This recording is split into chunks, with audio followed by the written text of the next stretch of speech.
من بعد طرحت واحد السؤال في اخر ستوري ليا اللي كان هو شنو هو لو بوا ايموسيونيل اللي تقدر انك اولا ما كرهتيش انك تخلص منه اولا انك تخدم عليه.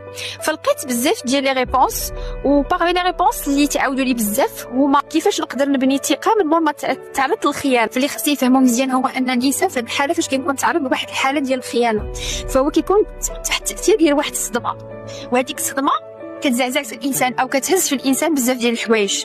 فمن بين الحوايج اللي كيتهزوا ليا من بعد الصدمه من بعد الخيانه هي مفهوم الثقه. فاول ثقه كتهز ليا هي الثقه ديالي مع راسي، وهنا اول حاجه كتاثر في الانسان هي انه كيبدا كيشك في راسو، كيبقى كيقول مع راسو واش انا شي حاجه ناقصاني، واش انا عندي شي حاجه ماشي هي هذيك.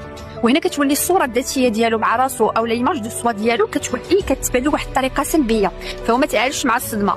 فدوكو من بعد الصدمه مباشره كيولي الانسان كيدخل في واحد الحاله ديال الحزن، في واحد الحاله ديال الغضب، في واحد الحاله ديال خيبه الامل، وكيقدر يولي لواحد الانسان واحد الحاله ديال التشتت، ما كيبقاش عارف راسو لي روبير ديالو، وكتولي عنده واحد الحاله ديال الضبابيه فانه يشوف حياته في المستقبل. فكتولي كتسول على حياته في المستقبل كيولي كيقول لك انا ما عرفتش راسي شنو نقدر نوصل، فين نقدر نمشي، انا اللي وليت عايشه هو انني ما بقيت كنثق في شي واحد. وهنا كيولي الانسان كيدخل في واحد الحاله ديال الحمايه اللي كيديرها الدماغ ديالو ديال التاثير ما بعد الصدمه، فكيولي كيديفلوبي واحد السلوكيات ما تيكونوش مبنيين على واحد الطريقه اللي هي سليمه ولا ايكيليبري. فكيولي كيدخل في واحد ليطا كتسمى السجن النفسي، كيحس براسو كيحبس راسو ولكن هو ما شاعرش براسو، حتى كيولي كيدخل في واحد المرحله ديال الارهاق. وهنا الخوف كيولي عنده ماشي خوف عادي، كيولي واحد الخوف مرضي، فاوتوماتيكمون ما كيبقاش مرتاح.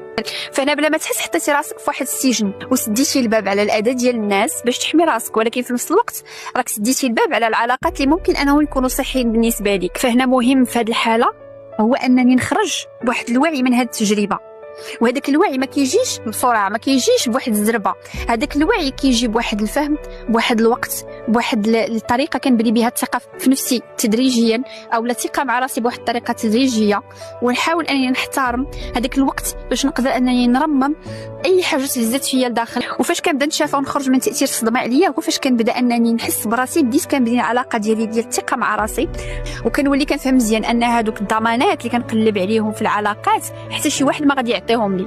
هذاك الشيء علاش خصني اكسبتي ان الضمانات في العلاقات ما غاديش نقدر نلقاهم، او لا انني خصني نضمن انني ما ندخلش مره واحده اخرى.